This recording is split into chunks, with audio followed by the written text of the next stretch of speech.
అండి ఏమిటమ్మా ఇష్టం వచ్చినట్టు అలా ప్రవర్తిస్తుంది పిన్ని అలా పెద్దమ్మ అని అనలేదు. ఎందుకని ఉండడు? మీరు ఒక్కటే గుర్తించవలసి ఉంటుంది. అలా అనలేకపోయాడు అంటే వినత ఒప్పుకోదు అని మీరు గ్రహించాలి. తప్పు. పెద్దమ్మ వల్ల ఇబ్బంది వచ్చినా ఆవిడ అమ్మ కన్నా పెద్దమ్మ కాబట్టి పెద్దమ్మ ఏం చెప్పినా ఆశీర్వచనమే తప్ప నువ్వు పెద్దమ్మని అలా ధిక్కరించకూడదు. నువ్వు వాళ్ళని అలా అనకూడదు, వాళ్ళు అన్నయ్యలు అని ఆవిడ ఏదో మంచి నేర్పింది. నేర్పకపోతే తాను తిరగబడకుండా వినతనెళ్ళింది అడిగాడు. ఆ పరిణతి కదు గరుత్మంతుణ్ణి శ్రీ మహావిష్ణువుకి వాహనం చేసింది, ఆయన ధ్వజం మీద గుర్తు చేసింది. ఈ స్థితి ఎక్కడి నుంచి వచ్చింది అంటే తల్లి బిడ్డల్ని పెంచినటువంటి స్థితిలోంచి వస్తోంది.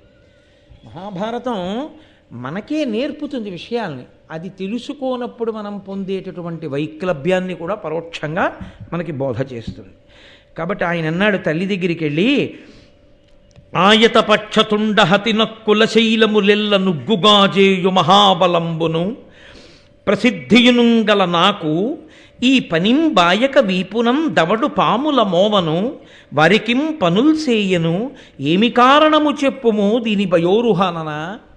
అమ్మా ఏమిటమ్మా ఈ ప్రారంధం? నేను నా రెక్కల యొక్క వేగంతో వెడుతూ నా ముక్కు యొక్క చివరి భాగంతో పొడిస్తే కులపర్వతాలు ముక్కలైపోతాయమ్మా, ధూళి కింద రాలిపోతాయి. అంత బలం కలవాణ్ణి, అంత ప్రసిద్ధి పొందినవాణ్ణి, ఇంత బలం కలిగిన వాణ్ణి, ఇంత తేజస్సున్నవాణ్ణి ఏమి ప్రారంధమమ్మా?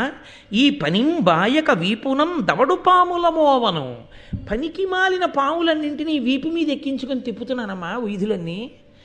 ఏమీ ప్రారంధం? నువ్వు చూస్తే ఆ కద్రువుకి సేవ చేస్తున్నావు, ఎందుకు వచ్చిందమ్మా ఇలాగా? దీనికి కారణం ఏమిటో చెప్పవా తల్లి? అసలు మనం ఎందుకు ఇలా చేస్తున్నాం? నువ్వు కశ్యప ప్రజాపతి భార్యవి, ఆవిడ కశ్యప ప్రజాపతి భార్య, మరి ఎందుకు మన ఇద్దరం ఇలా ఉంటున్నాం? నాకు కారణం చెప్పమ్మా అని అంటే తల్లి అంది ఇది ఇప్పుడు ఆవిడ ఉన్న మాట చెప్పేసింది అంటే అతిశయం పోయింది. 500 సంవత్సరాల దాస్యం ఆవిడికి ఇచ్చిన గొప్పతనం ఏమిటంటే ఇదిగో ఈ స్థితి. అందుకే ఏళ్ళనాటి శని వస్తే జాతకంలోకి ఒక అదృష్టంగా భావించండి అంటే.